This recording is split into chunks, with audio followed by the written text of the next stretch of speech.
There's a moment in every leader's life when the mask slips, when the brand polish and the title and the hustle falls away. And what's left is the truth. I'm Annie Gibbins, Grand Stevie Award-winning global business leader, who's made it her mission to strip leadership down to what truly matters. Because for years, I chased a version of success everyone told me I should want. But what I realized was that real power and influence, true leadership, doesn't come from just peak performance. It actually stems from authenticity. This is The Naked Leader, a podcast where we dive into the moments that test, shape, and transform the people behind the titles. So you'll hear from founders and innovators, change makers who have built extraordinary businesses and lives. But more importantly, who've learnt what it costs to stay human along the way. This isn't about perfection, it's about truth. It's about leadership without the layers. Welcome to The Naked Leader. Hello, everyone. Welcome back to The Naked Leader. As you know, this is the podcast where we strip away all of those titles and achievements and glossy things that really sometimes aren't true to uncover the real raw journeys of leaders, the doubts that they have, the setbacks, the awakenings, and the truth that it actually takes to lead. So today I am joined by Amy Tyler. She is the founder of the Institute of Oncology Massage. And now you might know her through her work with therapists that she's trained or the patients whose lives she's actually touched personally in her institute. But behind the professional success, there is a human story for all of us, the journey of courage and challenge and resilience. And that is a story that we are going to uncover today. So welcome, Amy. Thank you, Annie. It's lovely to be here. So take me back to the very beginning, before the Institute, before the recognition that you have now. What pulled you into massage and eventually oncology massage? I grew up in a family that used a lot of physiotherapy. We were a medical kind of based family, I suppose, and I thought I would be a physio. So I did my year 10 work experience in, unfortunately for physiotherapy, a hospital-based physio, and was in ICU, and most people in ICU are unconscious. I'm a bit of a talker. That wasn't going to work for me. And then mostly it was helping people to walk again, taking casts on and off. And I was like, where's the hands-on stuff? So discussing it as a 16-year-old with my parents after year 10 work experience, my mum was just like, well, why don't you be a massage therapist if you want hands-on? Good idea. So I went straight from high school into massage therapy and always thought, well, I won't be losing anything by doing massage. I'll gain all the hands-on skills, but if I still want to be a physio afterwards, it will actually add into the physio. And I did my massage and I did not want to be a physio afterwards. I was so happy, just hands-on, touching, doing the things that brought me joy, I suppose, rather than machines and all the other things that came with physiotherapy. So hence I became a massage therapist. Incredible. I love that. I love that. And often we do that. I'll just do this now to become something else or to take another path, or sometimes one that you expect other people wanted you to take. I love that you knew at such a young age, this is it. And what a hands-on practical soul you are. Yeah, absolutely. And I always have been hands-on. And I don't think my high school were too impressed. Because, everybody went to university and I went off to do a diploma in massage at college. The joys of being a disappointment. I have shared those as well over the time. Yeah. I was lucky to be supported by parents who went, if that's what you want to do, do it. Do it. I love that. What great people. Shout out to the parents. I absolutely love that. So looking back now, was there a single moment of awakening when you realized, hang on now, I've been doing this hands-on joy for a long time. I'm not just a practitioner, I'm becoming a leader in this space? Not sure there was a moment where I felt like I was becoming a leader. I think there's been a lot of, not mental struggle with the word leader, I suppose, but a bit like I hadn't ever yet made it to a position where leader was a worthy title, I suppose. And I think that's just because I came into massage so young. Most people back 25 years ago came as a second career. So I was always 20 some odd years younger than everybody in the industry in every class I attended. But it was when I got asked to be a teacher in oncology massage by someone who had mentored me that I thought, oh, yeah, like that'd be great. I can share what I'm doing. I love what I'm doing. I still didn't see myself as a leader. I was just sharing my knowledge. And I think because I was still the youngest in the class, Yes. so I was taking the class, it felt a bit weird kind of labeling anything there. So I think it was really only within the last few years. Yeah, when I physically set up Institute of Oncology Massage that I thought, oh, wow, maybe you're actually doing something in this industry that's kind of at a leadership level now. That is such a good point for our listeners, because that concept of seniority, it's like leadership comes when you're older. Other people have said that word to you. I remember someone just in passing, like I was running a nursing school, like 15, 20 years ago, and someone just said in passing, well, you're a leader, you do this. And I'm like, am I? Am I? And of course I was a leader, but it's not one of those words that you come across and you go, right, now I'm a leader. Or other people are older than me, more experienced than me, so therefore they are and I am not yet. So I just find that such an interesting one for our listeners to actually pick up and go, yeah, you don't have to wait. It's leadership qualities that we're talking about on this podcast. Absolutely. But every leader that I know has hit some roadblocks, like not feeling like you're senior enough to take on an opportunity. And that's often those moments that leadership is forged, I think, because you hit something and go, but I want to be senior in this space. I want to be known in this space. I'm taking the steps. Have you had any big challenges that you've faced while trying to establish yourself? And you might need to also tell the listeners, well, what is an oncology massage and what does that whole concept mean? Yes. So I suppose when I came to oncology massage, I was one of 26 people in Australia trained when I got trained by the beautiful Eleanor Royston. And it was a time frame where I think we'd gone from oncology massage or people with cancer not having massage because of some fear that we were going to spread the disease, or doctors just thinking you were the most hooky kooky thing on earth. So why would you spend your money on that? Like, just don't waste your money. And I came into it simply because I'd always wanted to be on the medical side of massage. And I had been looking for it, kind of fell into it a little bit and realized when I started my training, this is actually where I want to be. I didn't know that this was it. Now I'm here. This is it. But nobody knew oncology massage existed. Doctors were skeptical. There were no referrals. All the patients were scared. And people were still telling patients not to have massage. So it was a time frame where trying to actually build a clientele was really hard. Yes. Thankfully, I had a lot of other hands-on skills, and I was treating marathon runners and swimmers and all the other things that we do as massage therapists. But I found the passion and then just had to work really hard at getting a referral base who were trusting of me with their patients. And I worked on one particular doctor for about 10 years. So I would just send a letter every time I had a patient who happened to see this doctor. I'd say to the patient, may I send them a letter?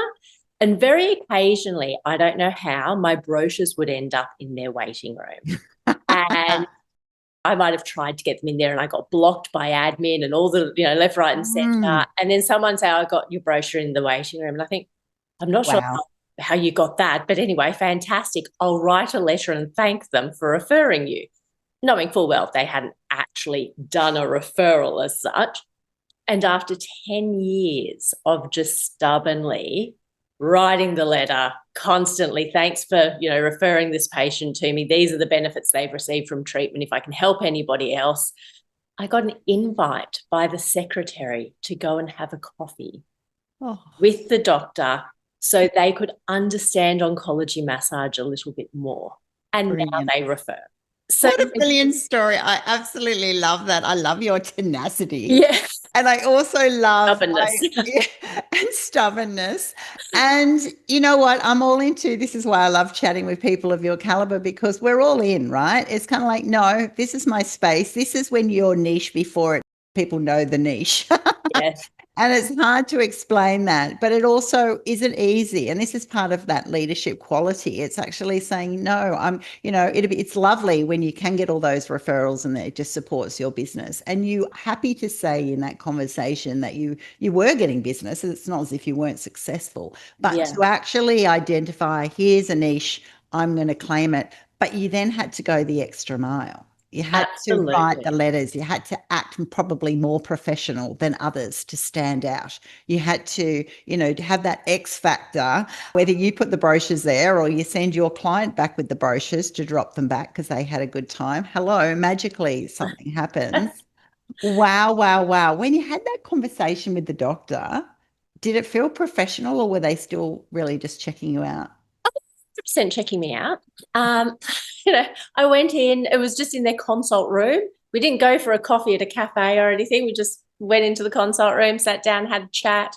It was a relaxed chat, but, they did question me. And it was, if somebody's on chemotherapy and they've got low platelets or if they've got low white cells, what adaptations would you make? And I just had to be able to answer, but at a medical level. Yes. Because I was communicating with a doctor, not a patient.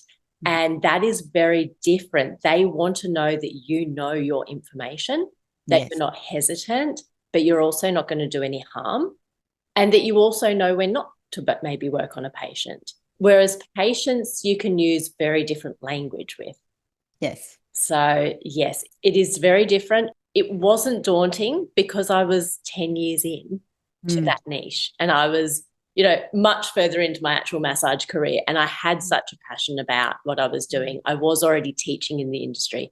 So I was using a lot of the language anyway. I could just simply talk.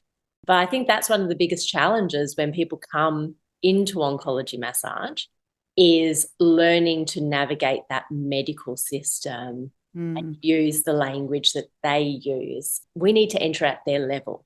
100% in everything that we do, and I'll speak at conferences and it's like whatever space I'm in, I've got to do some research. I've got to understand that space. I've got to, because you're joining their family, their group, their way of thinking, and so you're there for your expertise, but also they're going to check you out going, is there a good fit? Is this a win-win situation?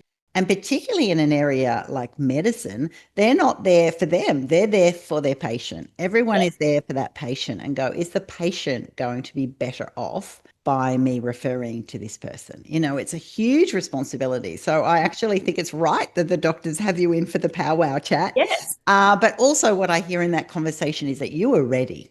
You must have had that moment. You walked out the door and went, I can now do this. Yes.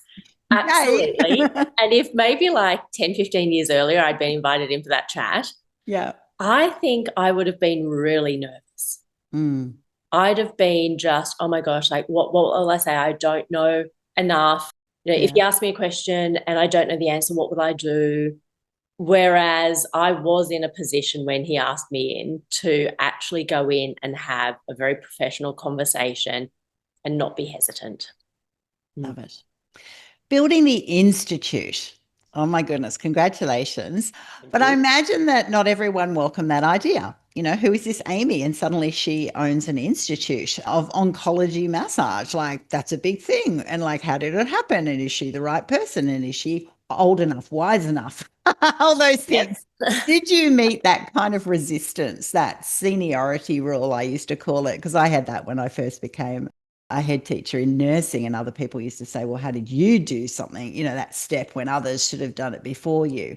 What sort of resistance did you reach at that time? And then how did you go, you know what, I'm just going to push through. I'm not going to worry about that.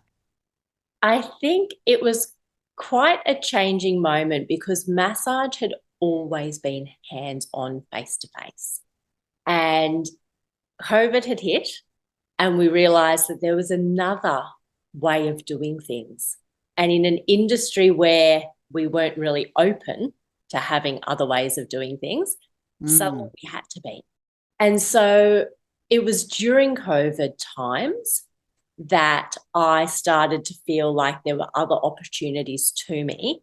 I had also lost my income like every other massage therapist. And that was the third time in my career where I had indefinitely lost my income. So twice medically prior. And then this was the third time. And I just thought, I can't do this again. I need to have something that will help if medically I get taken out again, or if something else happens in the world, how will I pay my bills? And I was considering kind of all the different things that I had learned over the years, and I loved teaching. It was something that when I was doing the face-to-face courses, I was so passionate about. So I do want to continue with that. And I was teaching for another organisation, and there aren't many organisations around in oncology massage. And I just had an opportunity to step away and create something myself that I had that passion for. In doing so, the people from the other organisation I talked with, the people I was close to, I suppose, and they were all sad that I was leaving, but all understood why and actually were very nice about things and very supportive. There was only one person I came across who wasn't so supportive and did question my ability to have success. That was somebody who wasn't necessarily a mentor of mine. Yeah. The people who I had classified as mentors had said some really beautiful things. So I was feeling like, although I knew that they were now competition and wouldn't necessarily be my mentors anymore, I could still look up to them and I could still feel like that there was some kind of respect still there. And for me, that is hugely important, the respect. So stepping away was a challenge, but I needed to do it for me as well. And then in setting up, there was a bit of kind of like, okay, I've got all of this ready to go. I'm going to launch this, but it's an online business. This is going to be something I want to reach therapists who are in the most rural areas of Australia because they get cancer patients too. And quality education is so expensive for therapists in rural areas or even Western Australia. It's not rural, but so many practitioners who teach are in the eastern states. And WA students have to pay a lot of money to come across and do their training. And I thought if I can create this online, they can access it equally as the person who lives next door to me. But doing something online as well, I think a lot of people were like, oh, not sure about doing my massage training online. But what I'd always said to people is, well, you're already a massage therapist. Yes. I'm not training you from scratch.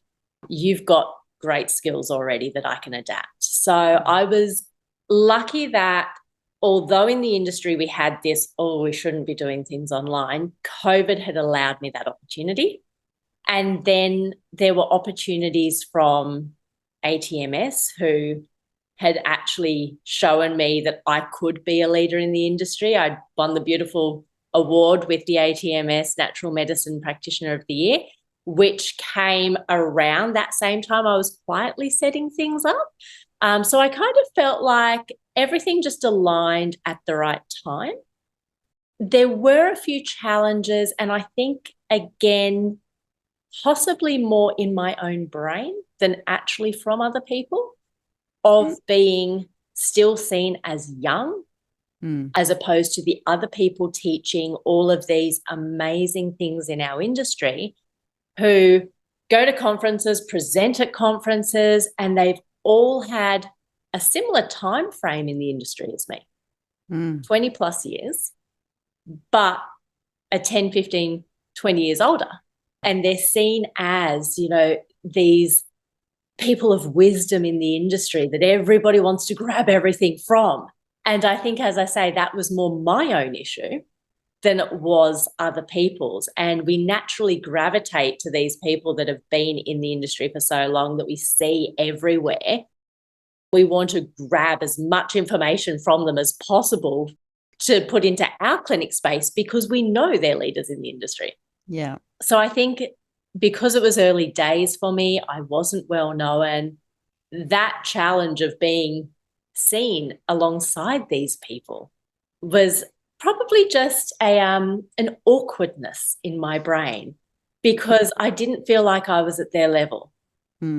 So it was a very daunting moment being able to then present things for the Australian Traditional Medicine Society as a leader in the industry, webinars, some face-to-face courses. That has, I think, given me some more leadership status, and people have been very open to, once they've heard a webinar, signing up to the next one, contacting me via email or, on Facebook to say, look, I've got this patient, could you just give me a bit of advice? So I think that has really helped. And yeah, in hindsight, looking back, there were minimal obstacles, or maybe I was blind to them as well. Sometimes can be an advantage. Sometimes you can be so focused. There could be these things and you're like, oh, well, too bad. This train's going faster than you are. Yes. And I was in such that's a blessing to get this course out of my brain and out and happening that I think I was so focused. I missed a lot of what was going on around me. I love that. I love that. Definitely take that as a blessing. Yeah. And I think what you've shared there, thank you for being so open and honest, because I think that's going to help so many people realize that, these are normal journeys and these are the conversations we have on this show, that it's normal for other people to assume just because someone is older that they are wiser. Now they may, but also you've got other skills coming through, that you've got, different amounts of energy, wisdom, online training opportunities, that you might even just have your own niche perspective on things, and then also making that conscious decision to get known. If you can't just magically think, oh, well, here I am, I've set something up, people are going to find me. You've actually done that hard work as well. You've got yourself, you've made yourself available. You've probably pushed, you've probably sent those many, many emails. How's it going? How's it going? Yes. You've got yourself then evidence, and I'm all about that, getting the evidence digitally. So when people Google you, Amy, they'll find you. And it's like, yeah, you've got the credibility, and with that becomes that whole package. So while you knew you could do these online courses, you knew the content you wanted to teach people, they were already massage therapists, so you didn't have to worry about, you're not teaching them just to massage online. There would have been other business skills, business requirements that it's like, wow, you set up a whole institute. This is new qualities, new learning. Did that throw you much, or do you have one of those minds that's like, nope, what do I need to know? I'm just going to research and just go step by step? So certainly there are a lot of challenges there, and I am very much somebody who, if it's totally outside my scope and I want it done properly, I will pay. So things like setting up a company. My clinic, I'm a sole trader. I don't have an idea of what company actually means, what that involves, all the additional things you need to do every year. So when I was setting that up, it was speak with the accountant, get them to do this properly. And then every time I'd created the course and I was like, right, I'm ready to record the course. I probably should have a logo on the actual recording. Yes. Oh, I need a logo. Okay, cool. So I need a logo. Oh, I probably need a business name. Oh, how do I register a business name? Oh, if I'm registering a business name, I better get the internet, www. that. Is that available? Oh my goodness. And then every time I had a thought to do one thing, it ricocheted off, you need that first. And then that was, oh, but you need that first. So it was a lot of research, just getting one thing done so I could finally actually do my recording that was the original prompt. So I just did a lot of research doing things, and I had been watching some business coaches in our industry for a couple of years. And I happened to have just kind of signed up over COVID with them, mainly for my clinic, because I thought, well, I've never really done advertising in my clinic because I just do word of mouth and I do referrals from doctors. And as I mentioned previously, you know, I write letters to doctors. I'm just, once they get to know you, you can get a great referral system happening. So I was full without physically Facebook, Instagram advertising, anything like that. Yeah. So Brilliant. I incidentally signed up for business coaching to get advertising stuff for my clinic. Meanwhile, had this happening in the background and hadn't told them because I was keeping it secret. And then kind of mentioned it, and they were like, why are we working on your clinic? Why are we not working on this together? Yes. Forget about your clinic. You're actually doing fine. So they were then able to kind of talk me through and help me and keep me focused, I suppose, on what was the next thing that had to happen. So creating the plan, working through it, and then having a time frame and having somebody every week go, have you done that? Yes. I think was so important. You need cheerleaders and you need accountability partners, Yes. you know, and for myself as a coach, that's what I always say. I'm your biggest cheerleader and I'm also your accountability coach. So don't lie to me. Don't say the dog ate it. You know, whatever. It's like you either did it or you didn't, right? And it's also having those steps. It's the steps that you don't know which order they go in. I love that. Some of you listening to this will have a bit of a giggle going, what? Don't you check your domain and all your social media tags and get your business set up properly and then do all these things and then set up a business? And you go, yes, you do. But not always. When you're in the heart warrior space, which is Amy's whole area, oh no, they just get going, do things and go, oh, do I need that? I hope it's still available. And the reality is, you know what? You can do it both ways. You can be successful. And I love that. We learn and we giggle and we plod along and you make your own space. Well, it tends to be a little bit of the way I do things. I think one night was just like, you know, there's this opportunity. I could teach like this. I could create what I want. How would I do that? Could it be successful? I lay awake most of the night. I went to work the next day and kind of thought about it, went to my parents for dinner the next night, and I said, so I've had this idea. Let me know if it's dumb. And I rattled off everything. And my dad was like, so how many months have you been thinking on this? Because I think it's a great idea and I think you should do it. And I was like, 24 hours. And he's like, you know, I think keep thinking about it. But yes, I think it's a good idea. Yeah. And it was just, you know, it was literally just thought up overnight. And I ran with the course creation without that whole business setup and then went, oh, I need a business for this. So I think I really did do everything backwards. And you did, I can confirm that, but I still love it. So many people are like, have you got a business plan? I haven't started on that yet, no, but I've created the course. So I then had to backtrack and do all those things that you're supposed to do. I was lucky I had time because we were in lockdown. So I wasn't hands-on in clinic every single day, running around like a mad woman like I am now. I had a lot of time up my sleeve to actually put the energy into doing it and backtracking and doing it properly. So COVID was such a blessing for those people who always wanted to do something because, you know, if you didn't create it in COVID, then you're trying to do it in all those wee little hours now. You know, it's just, it was a gift if you went, right, well, this is an unexpected treat since I've just got all this extra time. I love that. If you look at yourself now then and go, you know what, Amy Tyler, I am a leader. I am a leader in this space. Is it because you just know it, you feel it, or is it because people look to you now for that sort of wisdom and advice? Is it because you can just go into a doctor's surgery and just speak the same language and just feel that peer-to-peer respect? Is it because patients just treat you in a way and they give you feedback? Is it the combination of all? What does it mean? I think it is a bit of a combination. However, I think the biggest one is actually having other practitioners come and ask advice, connecting with me, because I think when I think about the leaders in the industry, the people I want to connect with, that's how I kind of seek them out.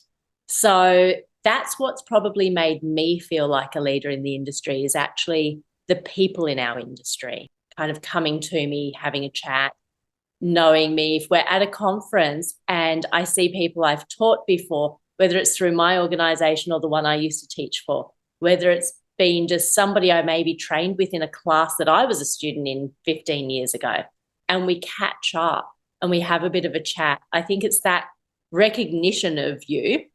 And sometimes it's people who come up and they chat to you like they know you, and you're thinking, oh my goodness, where do I know you from? Oh, God, have I taught you? I don't know. And then they kind of go, oh, you've met me before. Like, I've just been following you online.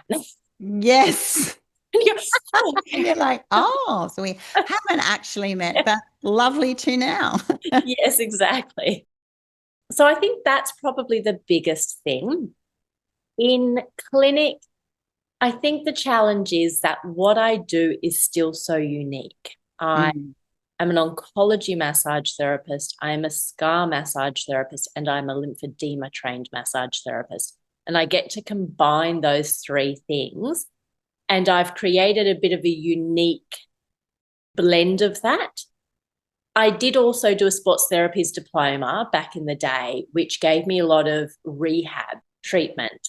And I've really adapted that for my post-cancer work as well. So that's been blended in. And I think in the industry, we have a lot more oncology massage therapists now trained, but they've not necessarily done the scar or the lymphedema yet. Yeah. Or we have lymphedema therapists trained, they haven't done the additional scar or oncology. So when patients do come in, if they have been elsewhere, they're like, oh, this is so very different. And so they can tell that there's not much else on offer around that offers what I offer. There are practitioners, but I think the closest one to me who offers the three things that I do, we've got somebody in Belrose, I'm in the Hornsby area, we've got someone at Penrith, got some people out at Clovelly. It's haphazard around Sydney. Yeah. And you'd think Sydney would have a lot more therapists. You would think so. But with those three unique things, which cancer patients need, we actually don't. Or if we do, they're newly trained and they're still just finding their feet in the industry. So give it another 5 years. Exactly. And we're going to have some really highly skilled practitioners who are doing all those things, and we are going to have a lot more. But I think at the moment the patients are seeking that out and do say there's not many people around who offer what you offer. And I love that. You've niched down, you're in demand, and there's an ongoing need, unfortunately. Sadly. But yeah, well done you. Amy, thank you for being so open and honest in your journey. I love your freshness. I love that desire to that, when a seed was planted, the support around you to just say, just go do it. Even when there must have been noise, there's always going to be outliers. There's always going to be competitors. There's always going to be the naysayers. But you know what? Power forward is a huge quality in successful people and people who lead. And also that comfort now that when you know you're a leader, you're happy to then, I need to train up more people. I need to get more people in this space, because I hear in that tone that you're a legacy leaver, right? There's leaders that I meet that go, I'm going to create something through this college that it will have changed. It has created an industry, but it's also changed the way we used to do things, all for the positive and all for the benefit of the consumer, in this case, the patient, which is a wonderful thing. So thank you so much. Thank you so much, Annie. It's been lovely chatting today. Been great to have you on the show, and to you, our dear listeners, thanks for joining us. I hope you found that really interesting. I look forward to bringing our next beautiful guest to you next week. In the meantime, share this episode, share it around, share with your friends. Let us know if you have someone that you would love to hear on this show. Reach out to me directly. Until now, you keep leading, you keep becoming a bigger, bolder, braver, powerful, empowered leader, and definitely keep it naked, keep it real. See you soon. Bye-bye. Thank you for tuning in to The Naked Leader. If today's conversation challenged your thinking or inspired new action, definitely share it. Leave me a comment. Keep the message alive. You can catch every episode on YouTube, Spotify, or all major podcast platforms. And when you're ready to take the next big bold step for you to start, grow, or scale your business or career, drop over to anniegibbins.com. I look forward to meeting you very soon.